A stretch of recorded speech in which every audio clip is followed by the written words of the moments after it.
autoaprendizaje. Aunque el término se explica prácticamente solo, ya sabes, esto de aprender cosas por nosotros mismos, etcétera, quiero compartirte algunos pensamientos, ¿no?, al respecto, porque en la escuela nos dicen siempre que debemos seguir aprendiendo, ¿no?, cuando salimos de la universidad y eso.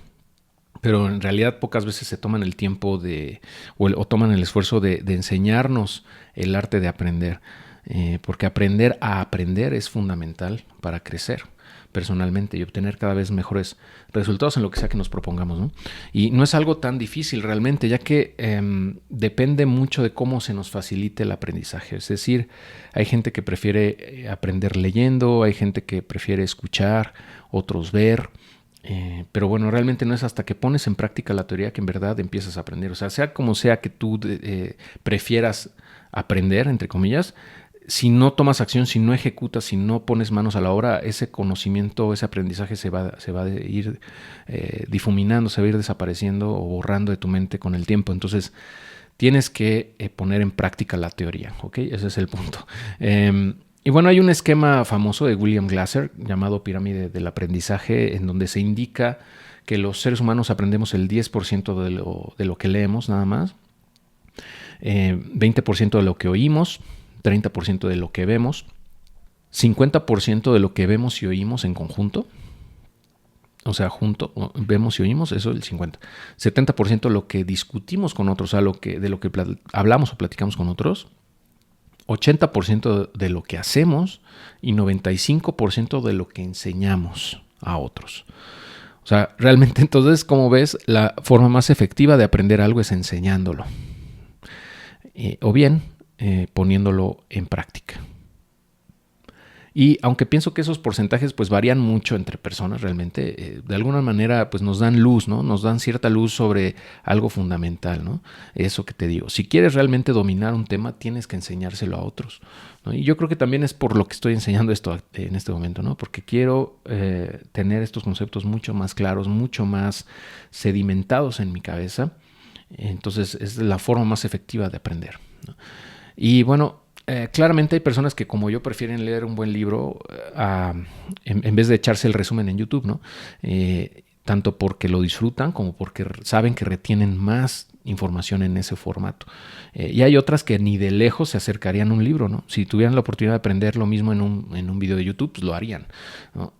Pero bueno, depende realmente de dónde estés, ¿no? Pero si tú eres de esas personas que entras en la categoría de que prefieren ver videos, pues seguramente este formato te va a parecer mucho mejor. Pero si eres de las personas que prefieren leer, pues seguramente el formato del libro que eventualmente va a estar disponible, tal vez para cuando veas esto ya esté en Amazon, pues te va a funcionar tal vez mejor, ¿no? O lo quieras tener como un refuerzo, como un manual de consulta, como tú lo quieras, lo puedes tener, ¿no? Pero precisamente por eso hice este curso online, porque estoy consciente que muchas personas prefieren este formato al del libro, ¿no? Entonces, bueno. Y bueno, el punto al final es que aprendemos todos de forma distinta, ¿no? Y que hay ciertas técnicas y enfoques que nos pueden resultar más útiles o nos pueden funcionar mejor, ¿no? Para aprender más y mejor. Y ahorita te voy a compartir las que yo considero más importantes, ¿no? Hay una técnica que se llama Pomodoro, que se refiere a bloquear sesiones de 20 minutos en donde nada te distraiga y que te puedas enfocar en una sola tarea a la vez. Este concepto proviene de una alarma o timer llamado Pomodoro, que es pues, básicamente un jitomate, ¿no? Eso quiere decir Pomodoro en italiano, me parece. Entonces, ese timer lo usan en las cocinas mucho para que no se les queme la comida, etcétera, ¿no? O sea, como una alarma para saber cuándo tienen que apagar el horno o lo que sea. Entonces, pues la idea con esta técnica es poner un pomodoro en tu escritorio o una alarma de 20 minutos y bloquear todas las notificaciones del celular, ¿no? Y decirle a la gente que está contigo que pues no te distraiga en ese periodo, para que puedas tú sentarte y hacer el trabajo más importante que tengas en ese día durante ese periodo, ¿no? Y así hacerlo en batches, o sea, haces una sesión de 20 minutos y haces un break de 5 o 10. Luego otra vez otro de 20 y otro break de 5 y 10. Lo que se recomienda es hacer 3 sesiones, por ejemplo, de 20, break de 10, 20 de trabajo, 10 de break y otros 20. Y después ya tomar un break más grande de a lo mejor, pues no sé, una media hora, una cosa así para que te despejes. O una hora, como tú quieras, y ya. Pero bueno, lo poderoso de este enfoque es que al saber que solo tienes 20 minutos en cada vez, pues tu cerebro se pone a trabajar, ¿no? Y repite, o sea, realmente está ejecutando lo que le estás indicando, o sea, trata de optimizar el tiempo, ¿no? Entonces, de esa manera puedes avanzar más rápido. A lo mejor en esos 20 minutos avanzas más que lo que hubieras avanzado en 1 o 2 horas normalmente, con distracciones y eso.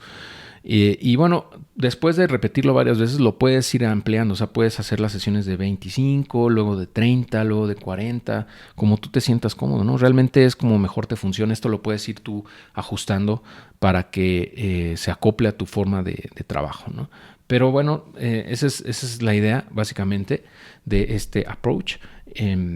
Entonces, bueno, es una forma bastante eficiente desde mi punto de vista de lograr éxitos o, bueno, tener resultados pronto, ¿no? O más rápido de lo que estamos acostumbrados. Otra técnica también de productividad se llaman Jam Sessions, que esa la aprendí de Darren Hardy y es similar a la técnica de Pomodoro porque consiste en bloquear tiempo para realizar tareas específicas. Nada más que aquí en este caso no son de 20 minutos, sino son de 2 horas seguidas. Y el razonamiento detrás de esto es que nuestro cerebro, o sea, se toma alrededor de 20 minutos en llegar a un estado de flow. Ese estado de flow en donde tienes una concentración muy alta, en donde puedes fluir, básicamente flow es como fluir, y las ideas y todo lo que estás creando en ese momento es tal vez tu máximo potencial, ¿no? En ese estado de alta concentración fluyen las ideas, etcétera. Entonces, ese estado, dice Darren, que nos toma como 20 minutos llegar ahí. Algunos menos, pero más o menos 20 minutos. Entonces, la idea es que, pues, te bloquees 2 horas, igual bloquees todo el celular, notificaciones, le digas a todos que no te molesten en esas 2 horas y te sientes a hacer las cosas que tienes que hacer. Entonces, básicamente esto se recomienda mucho para actividades que requieren alta concentración o que sean tus principales prioridades, ¿no? Entonces, por ejemplo, para grabar esto, para el libro también que va a salir, hice justamente esto, ¿no? De Jam Sessions. Y también una combinación con Salami Approach, que es el concepto que te voy a explicar a continuación. El Salami Approach, o el enfoque de Salami, consiste en partir un proyecto grande en pequeños pedacitos y hacerlos uno por uno. O sea, como el salami, tal cual, ves que lo cortan como en rebanadas pequeñas, ¿no? Entonces, por eso, por ejemplo, este curso lo hice en pedacitos. O sea, lo fui partiendo en cachitos y lo fui grabando poco a poco, pero, o sea, realmente no es que haya grabado todo de un jalón. A veces grabé, no sé, 5 o 10 videos juntos, pero esos 5 o 10 videos ya los venía yo trabajando por separado desde antes, ¿no? Entonces, de esa manera, pues voy juntando las piezas, vamos, y se va creando el desarrollo, el concepto o el proyecto en total. Y de esa manera tú puedes, por ejemplo, si tienes un proyecto muy grande, que a veces es atemorizante o da mucha flojera empezar, ¿no? Porque dices, puta, pues ¿cuándo voy a acabar? ¿No? Porque es demasiado largo, o sea, a lo mejor me toma meses y mejor lo vas aventando. La verdad es que cuando pasa eso, cuando es algo es muy amenazante o muy grande, lo ves enorme, lo natural es irlo postergando, ¿no? Lo vas, o sea, lo que se conoce como procrastinación, ¿no? Eso de procrastinar es como ir aventando la pelota, ¿no? O sea, ir pateando el bote y nunca hacer las cosas, ¿no?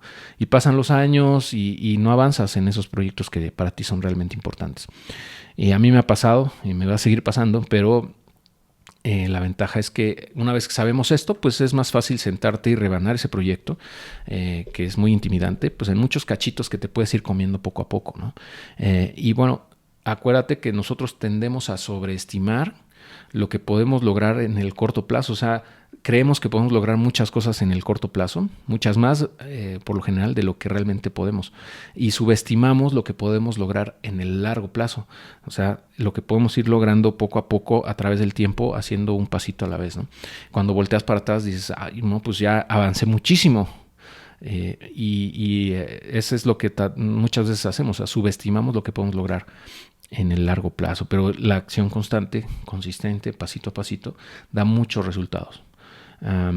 Entonces, pues realmente somos demasiado optimistas, como puedes ver, en lo que podemos lograr en días o semanas, ¿no? Y demasiado pesimistas en lo que podemos lograr en meses o años. Y a mí me gusta pensar y planear a largo plazo, porque sé que es la manera más efectiva de lograr las cosas, que en el corto plazo pues serían impensables, ¿no? Eso, como te digo, un pedacito a la vez.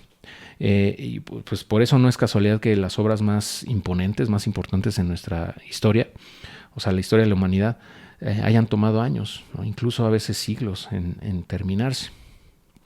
Ahora pasamos al Just-in-Time Learning, que es como aprendizaje justo a tiempo, ¿no? Y este concepto viene de la ingeniería industrial, que es la carrera que yo estudié. Y bueno, se usa mucho esto en el método japonés, bueno, de origen japonés llamado Just-in-Time o justo a tiempo, que pues se popularizó como método Toyota, ya que trataba de sincronizar todo el proceso de manufactura de tal manera que se produzca únicamente lo que se necesita cuando se necesita, ¿no? Y así reduces el desperdicio de recursos y tiempos, costos, etcétera.